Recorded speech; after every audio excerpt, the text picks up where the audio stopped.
Hi, everybody.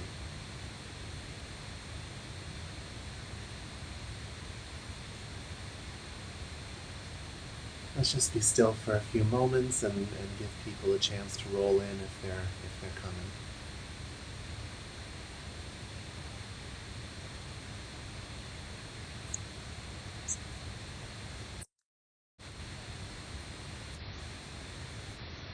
Oh, all right. I'm hearing my volume is very low. Let's see.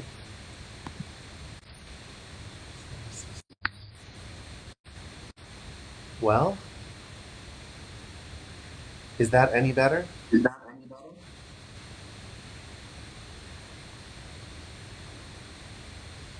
Okay.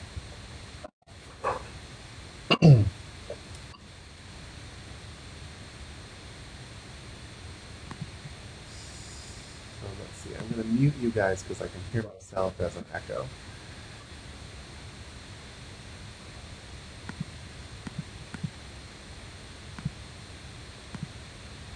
Okay. Can I hear myself now? No. All right. That's good. All right, so if anyone has a question at any point, you're welcome to unmute yourself and ask it, or you can put it in the chat, whatever you're most comfortable with.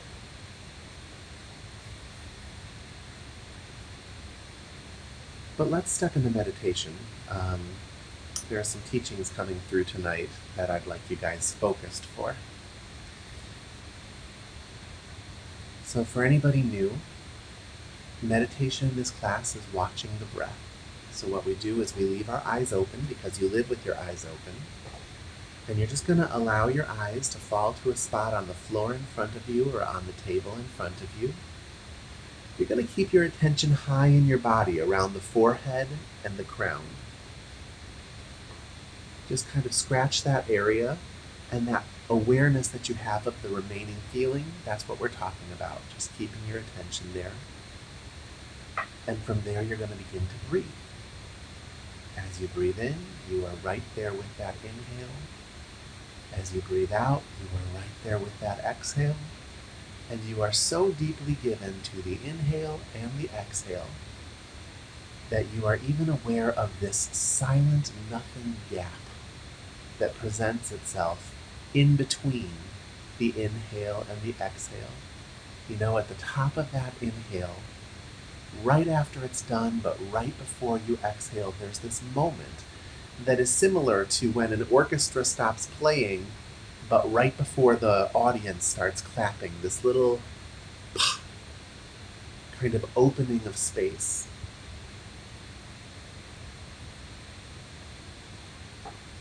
And so you're going to be watching your breath so closely that you can capture that moment in between the inhale and the exhale. And when the mind comes in to ask you to focus on anything else, you're not going to push it away, you're just not going to play with it. You are choosing to give your attention to the inhale and the exhale. All right, let's go into meditation.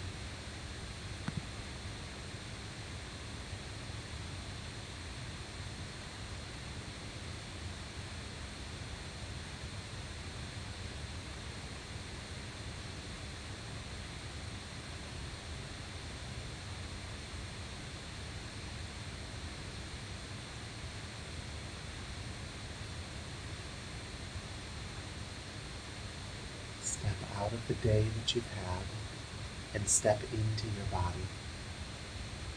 Be in this room.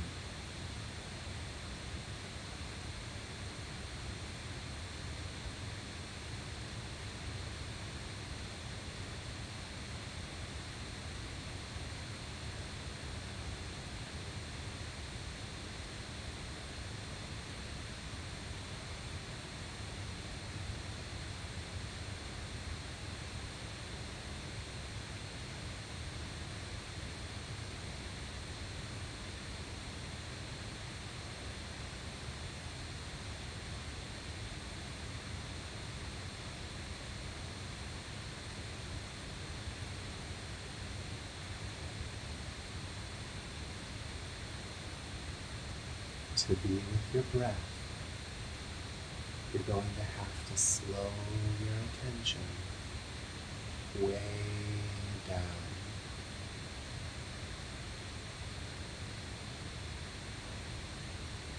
To ride the waves of your respiration, your inhale, your exhale,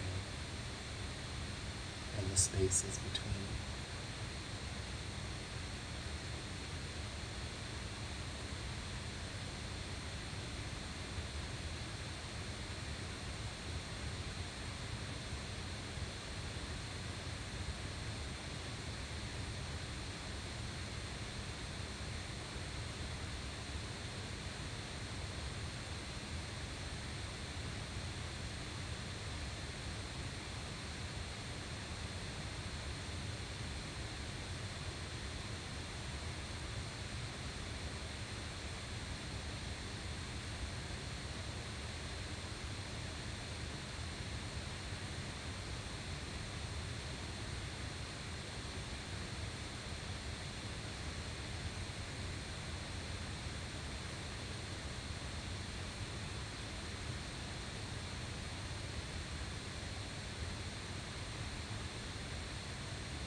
Nothing to do but breathe.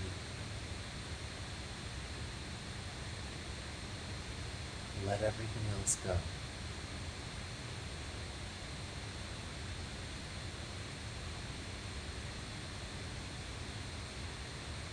Nothing to tend to but the breath.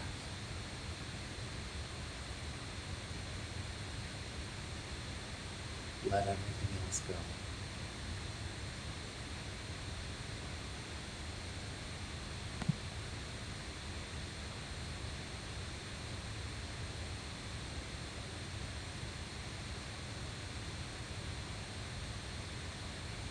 I'm getting a message from one person that there's trouble with the sound. Is everybody else having trouble with the sound? Could you please put a note in the chat? Or was that a yes?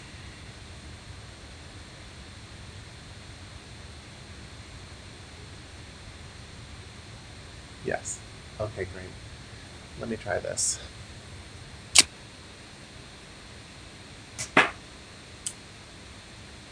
Okay, how about now? Is that better?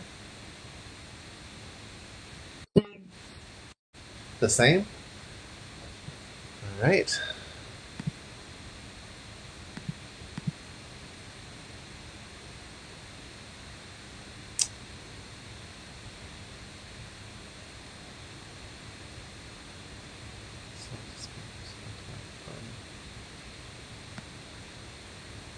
Oh, I see.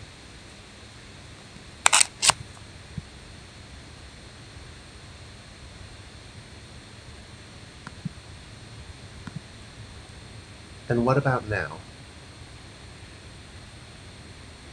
Better? All right. Sorry, guys.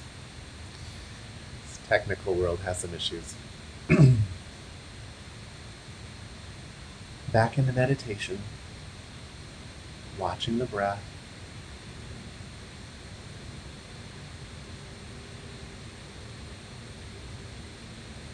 Just let yourself arrive in this moment, the simplicity of this moment.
going to run through the three centers and bring the energy down the mountain. Start at your head center. Just picture a glowing ball of energy centered at the center of the brain, encompassing the third eye and the crown.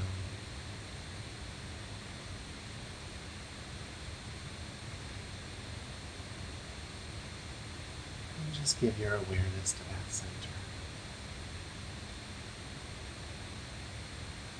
Nothing to achieve. Just be aware.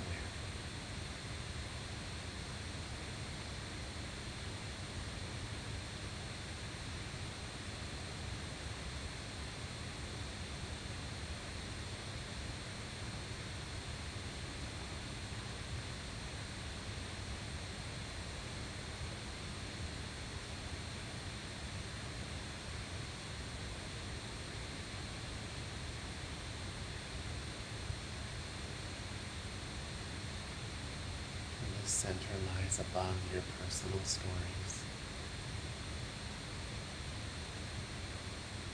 above your name.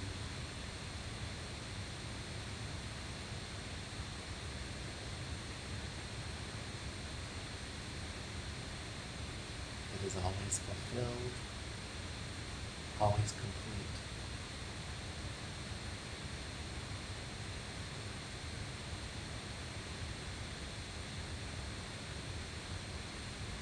Let go of everything but this center.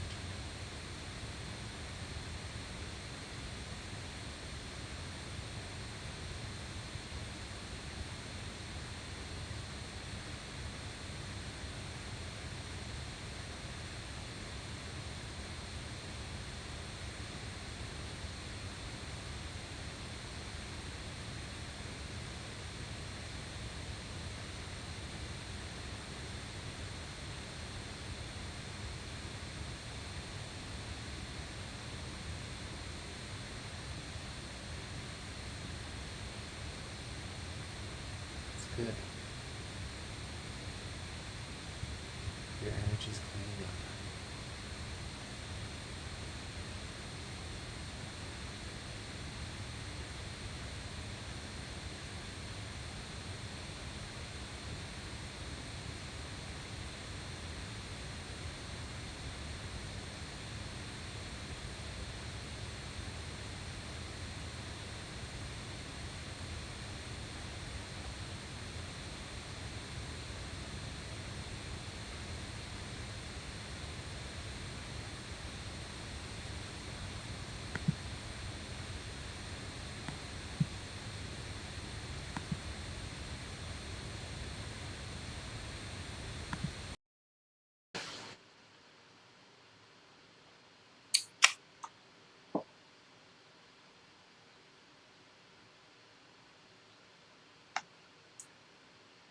Okay, so now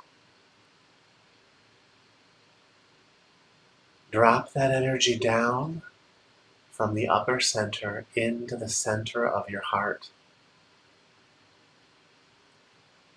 Become aware of a sphere of energy at the center of your heart, the center of your chest.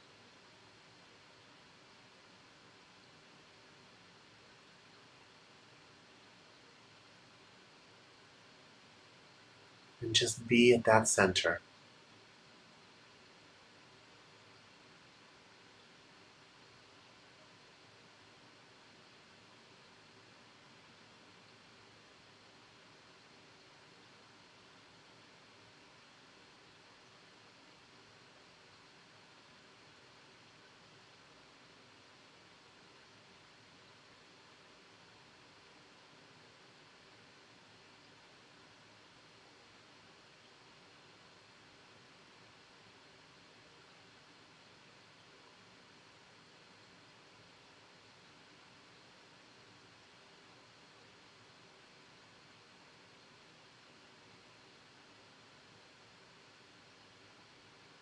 Release your investment in your emotions.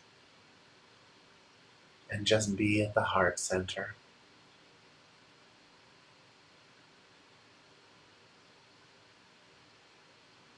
To place your attention here is like to water a flower.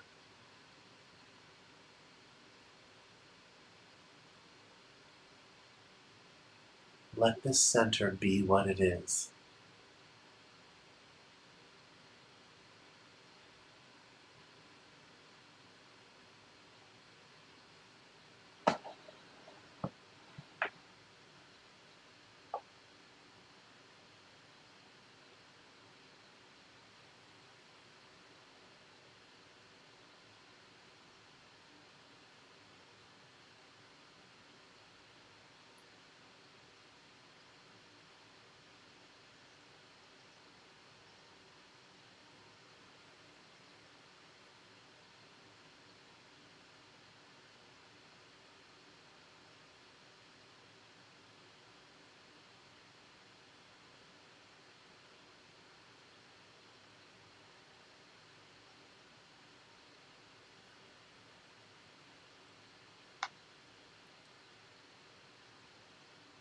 Now drop your attention down to the lower center, just below the navel, the earth center. A large ball of energy at the earth center.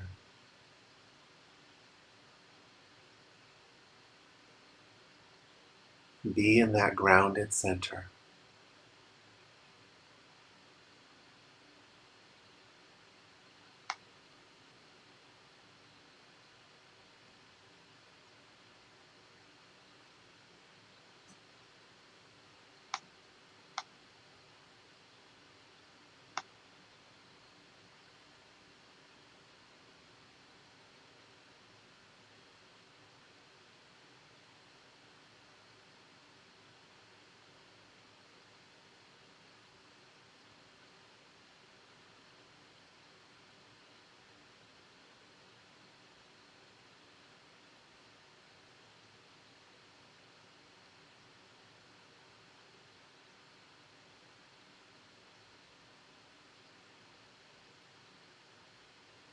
Now back up to the heart center.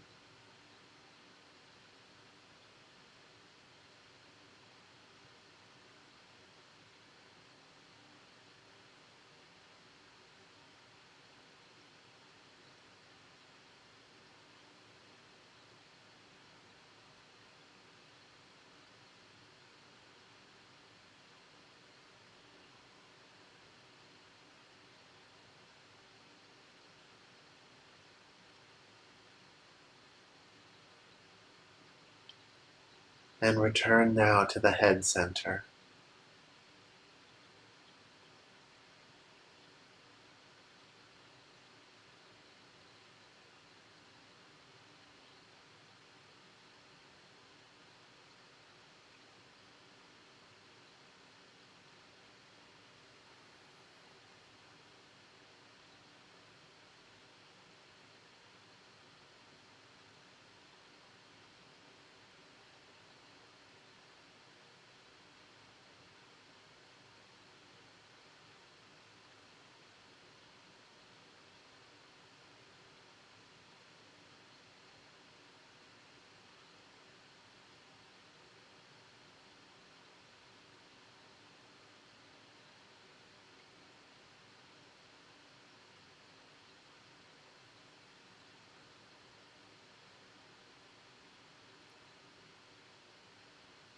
And now return to watching the breath.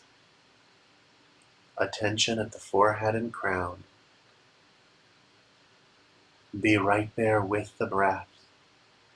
And be aware of the spaces in between the breaths.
And now take that meditative focus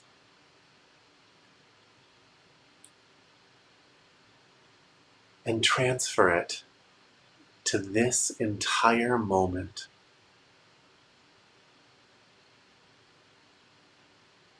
Switch from being just the watcher of the breath to being the watcher of this moment. Be where you are. Soften your focus so that you can see it all at once.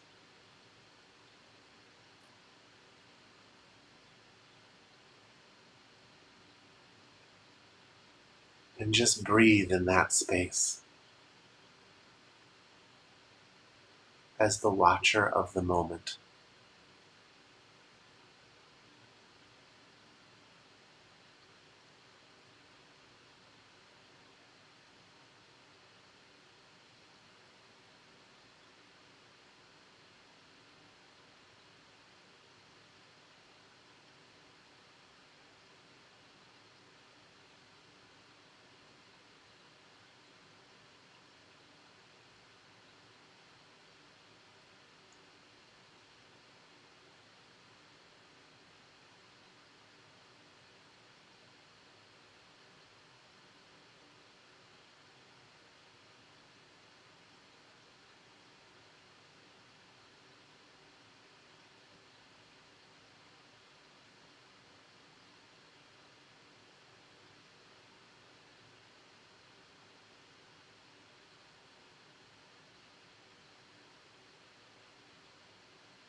Now let's come out.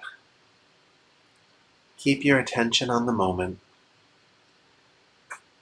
And I want to talk a little bit.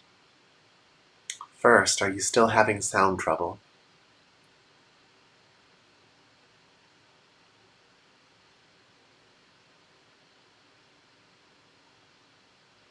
Are you able to hear me at this decibel pretty clearly?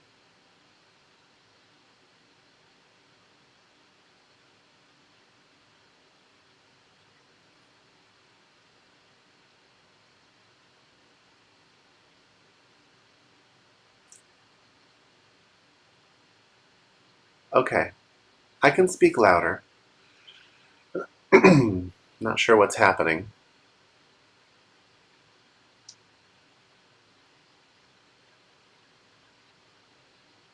Okay, tell you what. I'm going to sign off and sign back in. You continue watching the moment, and we'll see if this sound quality clears up with me signing off and signing back in. I'll be right back.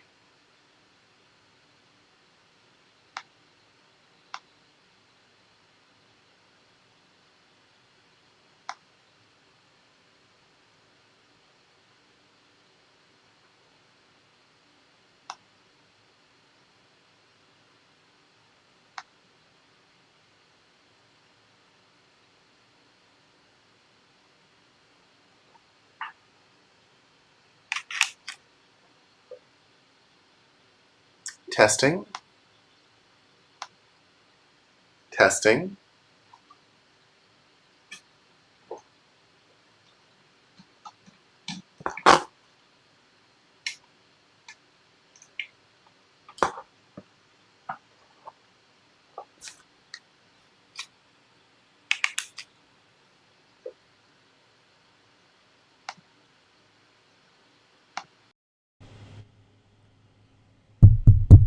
All right, so that should be good.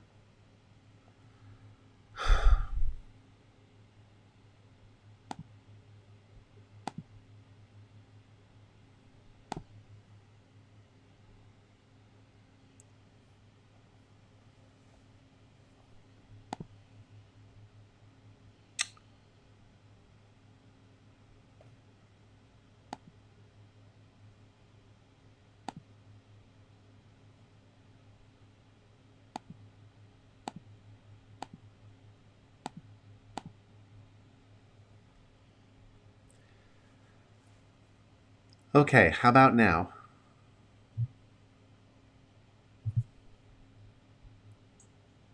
Much better? Okay, good. Hopefully, hopefully that lasts. All right. I wanted to talk to you tonight. There's this teaching that's been coming through, and I feel like you would benefit from hearing it. And I'm just not entirely sure what the entryway into it is. But why don't we start with a simple statement like, the purpose of meditation, one of the purposes of meditation, is to help you step more deeply into life. The real purpose of meditation is to step into reality. But when you practice meditation, it opens you up so that you can actually step into your day with greater awareness and more faculties around you. What I mean by that is you are paying attention. You're paying attention to the world around you. You're paying attention to how the world is responding to you. You know, every action you take, every thought you think, every word you speak goes out and then is mirrored back to you. When you're speaking, for example, that speech is going to carry the energy of your deepest intentions. Where you're really coming from is what comes forward, and the environment responds to that. The more you meditate, the more the place that you're coming from is something just very authentic and natural. And so you find that the environment just actually becomes very protective of you in a lot of ways. You find that suddenly the people who show up at your counter at work are just different people. They're a different breed of person. You know, I think once I was in an airport and, people were having a difficult time. A flight was delayed or something. And I just was there in my meditative state and I was just staying wide open. And a woman had just lost it on some attendant over the counter. But for some reason, she felt the need to apologize to me. She turned around and said she was sorry. Had nothing to do with me. But it's like when you are aware and you are centered and you are coming from a clean space, that gets mirrored back to you in many different ways. When you aren't constantly placing your fulfillment outside of this moment, you find that you get what you need faster. I guess my point is, and this is not the actual teaching, it's just I'm trying to prep for it, is that life is a mirror, and you are always seeing yourself in the world around you. All those people that you're so upset with, there are aspects of them that you carry inside of yourself. And so that is getting reflected back to you. Sometimes it's that, you just are so inflexible on something that you think needs to happen that it brings you into a world filled with people that you just don't belong with. So it can reflect in many, many ways. It can just be an aberration because you're holding something too tight, thinking that something needs to be a certain way. But in those moments when you can let go of all of it, you will see a shift in your environment. I used to teach this class at a library, and I taught it also at somebody's house. And at the end of every class, I would walk out to my car with whoever I had driven there that night. And we would always just kind of stop and look up at the sky, because after a class, the reflection that was coming back was always so pristine. everything just looked so still and peaceful, even in a city. Even the library would become quieter as people's minds would quiet down. So meditation starts to make you aware of that because you start to see the cause and effect of it in your environment. And when you see that, you start to become very careful of, well, one of the first things that you become very careful with is your speech. Because you come to realize that your words have a lot of power. You know, our words have the ability to dramatically alter how somebody feels.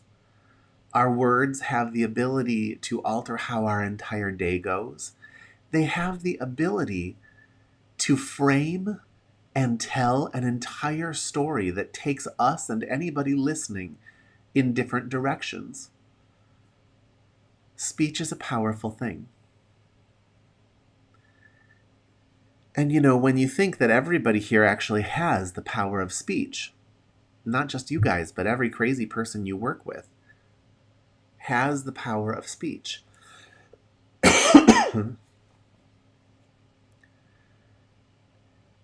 They really do have the power to create a pretty awful world for themselves and a pretty awful world for the people around them. And they'll have that reflected back to them, but they won't even know that they're the problem. They'll just think everyone else is mean or something.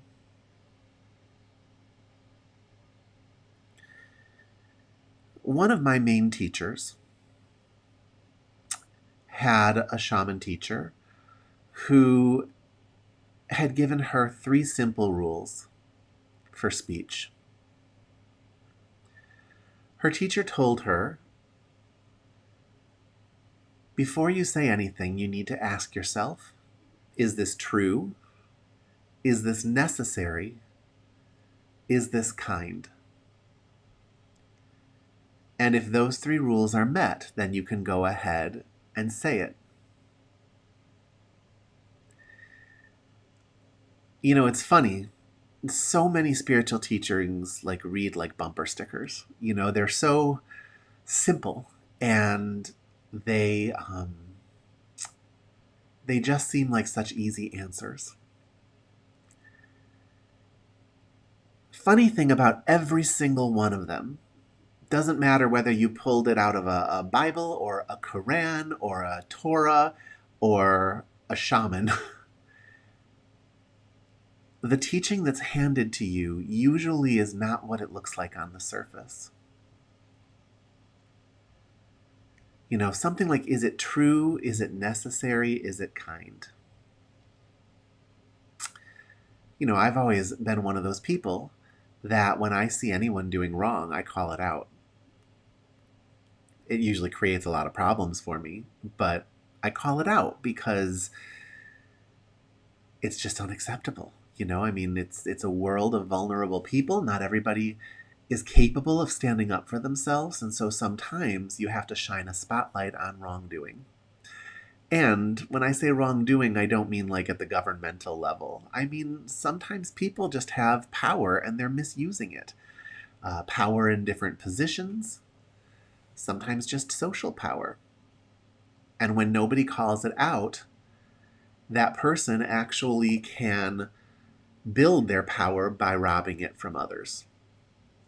But when you call it out, you know, that starts to balance those scales a little bit and you start to protect those people.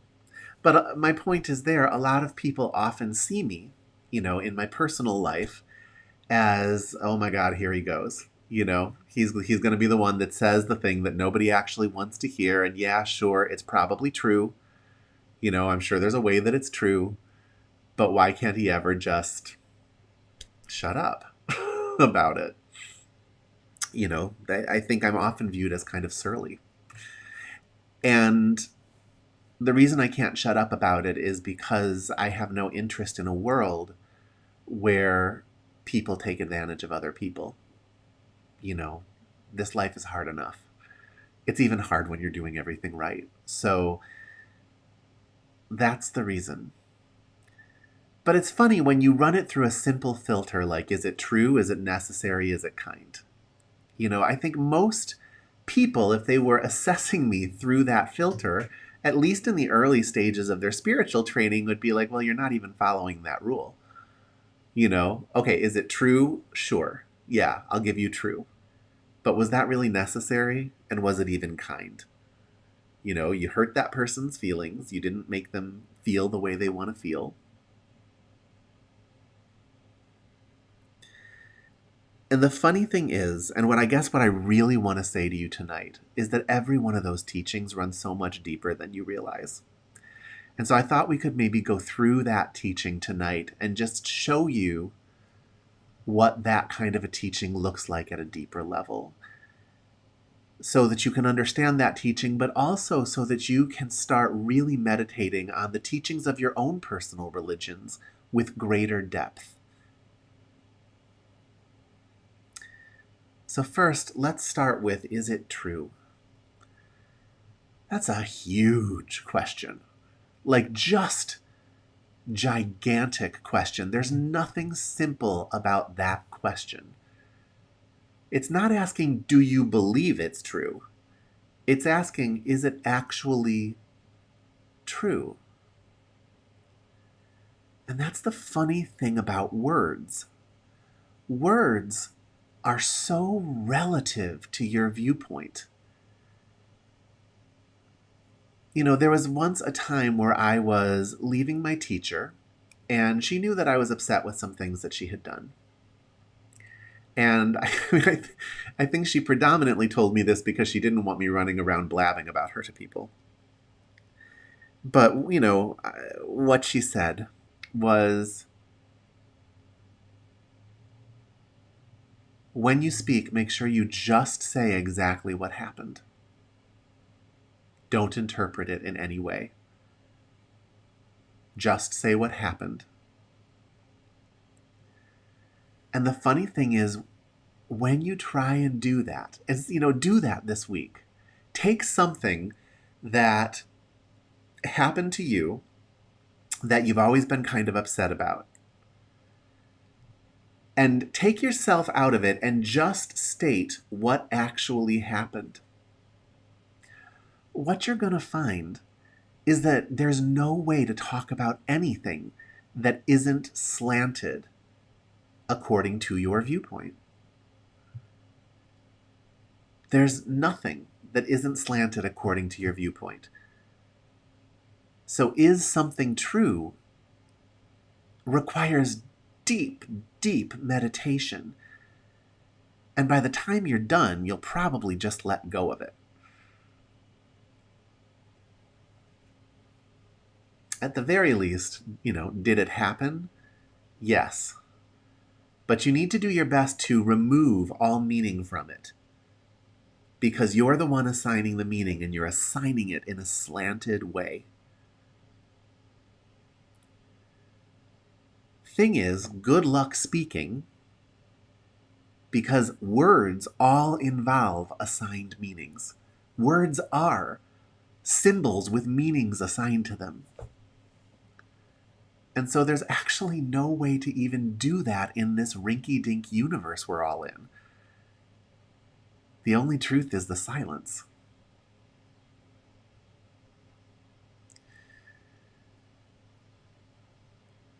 Then there's, is it necessary? Okay. So is it necessary that I say this thing? I think most people in the beginning, they look up and they say, okay, is it true? Yep, that's true. That happened. Is it necessary? No, I guess I don't need to say that right now. Is it kind? It's probably kind of kind, but I don't need to say it right now. All right, I'm not going to say it. Or maybe it's not kind, but I don't really need to say it. And they don't think much further than that, because they're just swimming on the surface of the symbol of the word. But there's a lot of depth there. You need to actually ask yourself, what are the consequences if I don't say this? Who is benefited by me saying it? Who is harmed by me saying it? Who's benefited by me not saying it? Who's harmed by me not saying it? You know, I just got out of 2 years of a postdoctoral fellowship. And it was largely people who, a postdoctoral fellowship is one of those things where you go and you collaborate with people and you get maximum credit for everything you do. And that's how you build your career, right? That's how you get your next step. And I ended up at an Ivy League school, but with a group of people that really took my ideas and gave me no credit in return. Everything we did, they just sucked all that power into themselves. At one point, even tried to steal my dissertation topics for themselves because, they liked them. They were, it was a good line of research I had started. And I'm me. Most postdocs would just sit there quietly and maybe think about going to human resources and probably not do anything because you're not in a position of power. You're just relying on an understanding of integrity. I called them out. I called them out in front of everyone, in a way no one's ever done before. And I do talk about it. I don't shy away from it. I don't hide their misdeeds for them. Most people, if they were going through, is it true, is it necessary, is it kind, would think I'm violating that. But let's ask the question, who's benefited by me speaking? Well, I'm not really benefited by speaking at this point. It doesn't do me any good to speak. It might make me feel a little better just to know that it, is being held to accountability. But, there are postdocs there who are being horribly taken advantage of, and there are postdocs that are coming in every single month who, if there are never any consequences to their superiors, will have their careers ruined. Who's benefited by me staying silent? Only the people who are doing that to others. So these ideas of is it true, is it necessary, is it kind? They run very deep. They're not just a simpy little spiritual teaching to hide behind. Their higher levels actually create a spiritual warrior. Their higher levels really force you to ask yourself, what am I standing for? What am I going to water in this world? What am I going to feed? What am I going to build upon? Am I going to leave a bunch of vulnerable people who don't have my guts in this horrible situation? Or am I going to go ahead and call it out?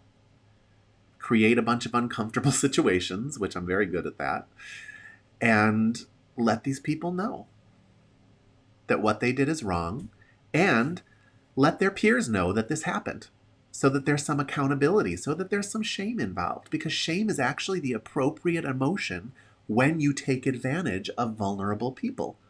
Shame is an appropriate emotion. It's a necessary mechanism of life. So I would argue that it was necessary. And so I do it. The one that looks the easiest is it kind? And you can sit with a teaching like that as a beginner, and you can go years without ever asking the most important follow-up question, which is, kind to who? Is it kind to who? Who are we trying to be kind to? In this world, everything is an exchange of energy, and it's an exchange of power. If you have a bunch of people who have built their careers sucking the power of vulnerable people into their careers. To be unkind to them is to be kind to the disempowered. And really, if you can stop them from doing it, you can save them a lot of really bad karma. So in a sense, it's even kind to them. So a lot of people on a Buddhist or shamanic path, especially the looky-loos, especially the ones that kind of come and, just already have a preconceived idea of this just happy, easy world of love and light, at the higher levels, you find yourself in a very fierce situation. Because as you see the distribution of power, as you see how the world around you is working, if you're going to be in it, the only way you can be in it and stay true to your path is to actually blaze a trail of integrity through this messed up world. Which means you have to be willing to lose some jobs. You have to be willing to burn a couple of bridges here and there.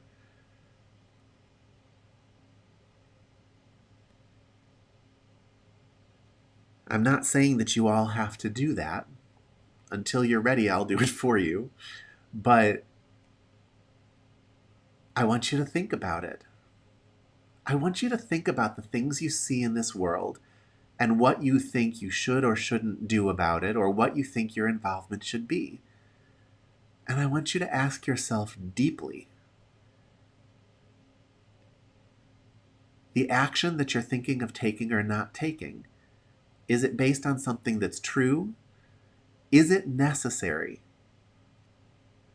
And is it kind? Who is it kind to? What are you protecting? And what are you permitting? Because if something has fallen under your awareness, it is on your plate. Once life puts it into your dream, once it is there in a way that you can't unsee it, you have to decide where you're going to stand within it.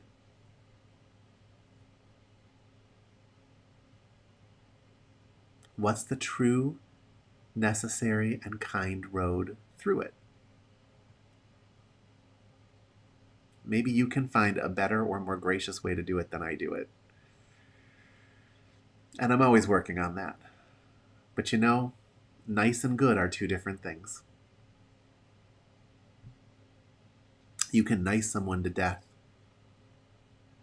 robbing them of a clear reflection of themselves in the mirror of life.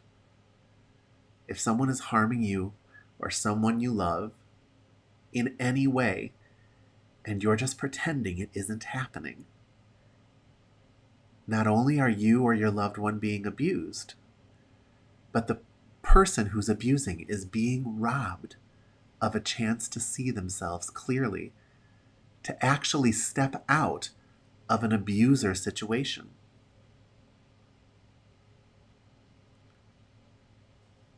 I truly believe from the bottom of my heart that we owe it to this world to provide a clear reflection in the mirror of life. That's the system that makes everything work. Be smart about it. If it's going to put your job in jeopardy, have a plan B in place.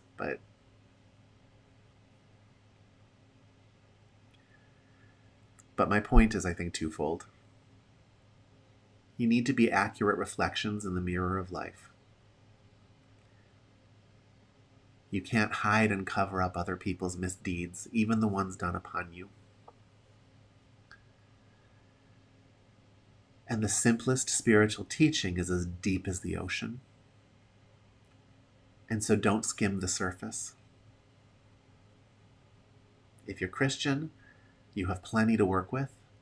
If you're Jewish, you've got tons to work with.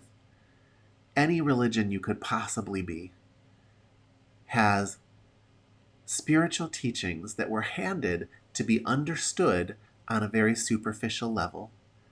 But as you try and really live them, you will find that there is a depth there, a lot of nuance there.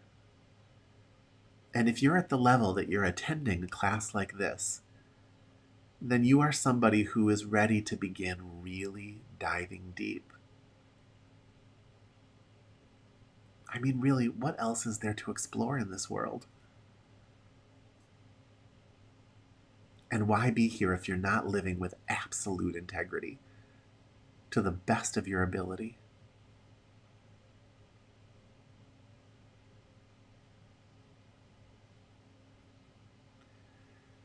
All right, that's my teaching for you tonight. It's just been bubbling up inside of me, so I knew I had to give it to you.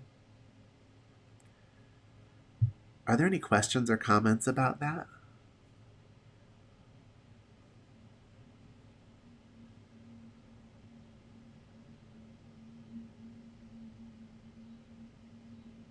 You're welcome.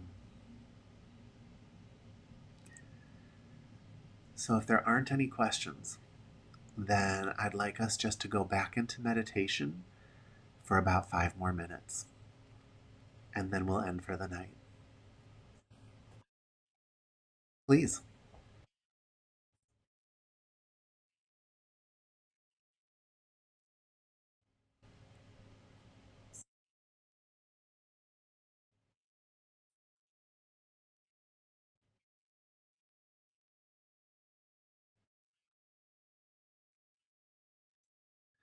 Well, you know, they won't always hear what you're saying.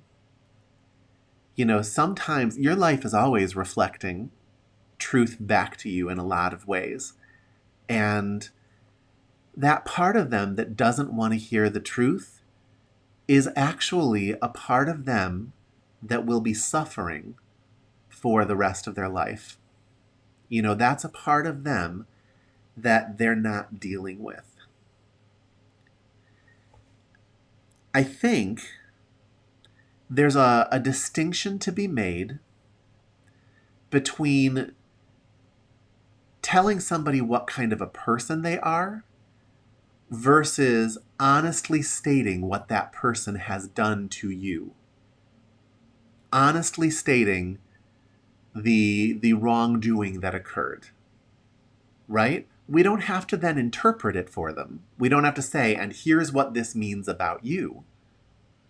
That's what they don't want to hear. They still don't want to hear that they did this thing, right? They still don't want to hear that. But their biggest fear is you telling them what that means about them. I think instead, just holding a flashlight up, holding a spotlight on what has occurred and calling it exactly what it is.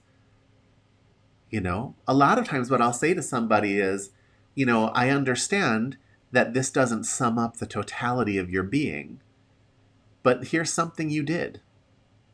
You know, and sometimes I've said, you know, and you need to know that you and I are not okay. You know, you have done this thing, and you know, if I know that they're just fighting me, and you know, and it's someone I have to work with, I'll tell them. If it's like a power differential where they are in a high, like for the woman that had pulled me into that postdoc, she had started kind of slandering me because she didn't like the findings of some study. And I called her and I said, you know, you are supposed to be my mentor and you are slandering me to these people. You know, and that would be the end of it, right? If she said, oh God, I'm so sorry, I would forgive her and that would be that. And she would know that she's not going to get away with passive aggressive behavior. But instead, she starts arguing and yelling and doing all sorts of things. And I finally said, okay, well, this is not behavior that's fitting of a mentor, and you need to know that you and I are not okay. To go ahead and let her know that there's a relationship in her life that she should feel a little uncomfortable with. Because she wants you to feel uncomfortable. You know, they're trying to bully you into doing whatever they want. And so to be able to just stand up and say, no, here's actually the truth of what went down. If they give you another proof, they have to prove it. Okay, show me why that doesn't, show me why this doesn't matter. But what I didn't do was then say, and that means you are a weak, spineless, passive aggressive human being that has no business in academia. I didn't say that, you know? So the boundary of that conversation is just what transpired, but don't then go and interpret it for them as far as what it means about their character. With that said, you're right. There are people who don't want to hear it. But I don't just mean making it visible to the person who did it. That's usually where I start.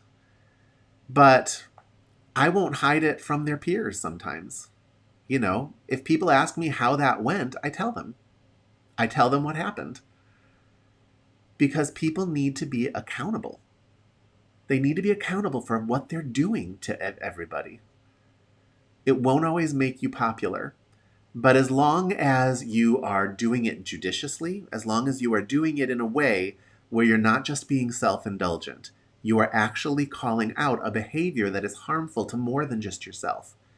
It's behavior that if it's going to continue, it is going to genuinely harm a lot of people. Then you have that to stand on. And honestly, nobody can say anything about it. Mostly where those conversations end is either the person kind of wakes up, apologizes, and says they're not going to do that anymore. I'll give that a 10% of the time. Or they will just walk away saying, well, we're just going to agree to disagree. But it doesn't matter because they walk away knowing that this is what somebody thinks of what they did. And they know that that could happen again. And they know that that behavior can be magnified in a way that is visible. The funny thing about manipulative people is they always think they're getting away with it. Like, we can see everything they're doing, and we just kindly, like almost because we're embarrassed for them, don't ever say anything. And so they keep doing it. They keep creating this bad will for themselves because no one's ever honest with them. But I think you can say, I really didn't like what you just did. I should have the right to build my career or not have to feel bad about nothing or, whatever it is they're doing. And just say it the way it is.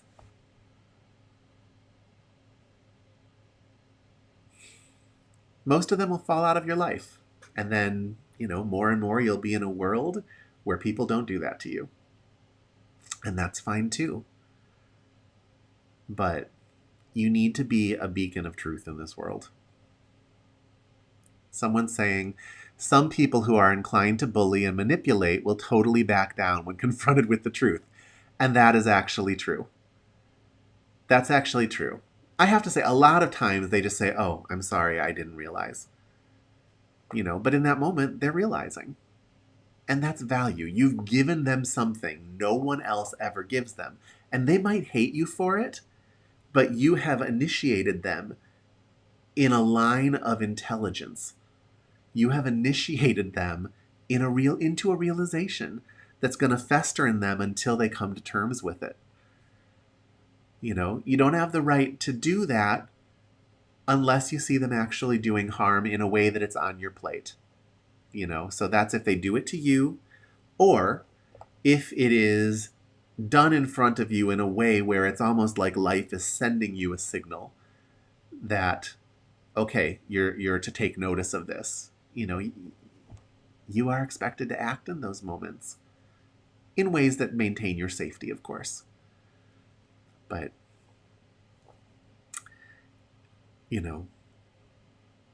I know that's a tall order. I'm not saying that all of you have to do it. I'm just saying a teaching like, is it true, is it necessary, and is it kind, can end up taking you down a very fierce road.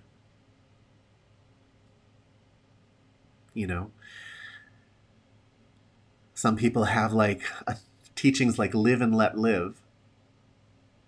And they use that to kind of just sort of say, well, I can do whatever I want, live and let live. You shouldn't get to tell me what to do. I shouldn't get to tell you what to do. And it's like, that's not what live and let live means. You know, how many people are your actions harming? If you're harming people, that's not live and let live. You know, live and let live is ahimsa. It's a teaching of nonviolence, which again is very, very deep. That's a teaching that it's an entire ocean of learning in and of itself. My point is not to scare you thinking that you all have to become different people tomorrow. My point is to show you the depths of meditation and the depths of the moment and the depths of the implications of even the simplest spiritual teachings. To just kind of crack that shell a little bit so that you can get a deeper image of where you can go with these things. I know a lot of people just kind of hop from class to class and never drill really deep down into one lens of thought.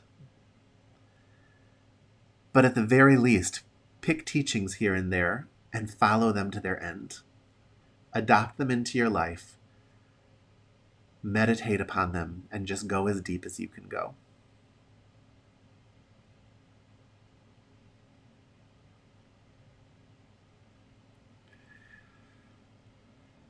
All right, guys. What else? Any other but what ifs? Questions or concerns? I know this isn't always a popular teaching. I'm not always a popular person.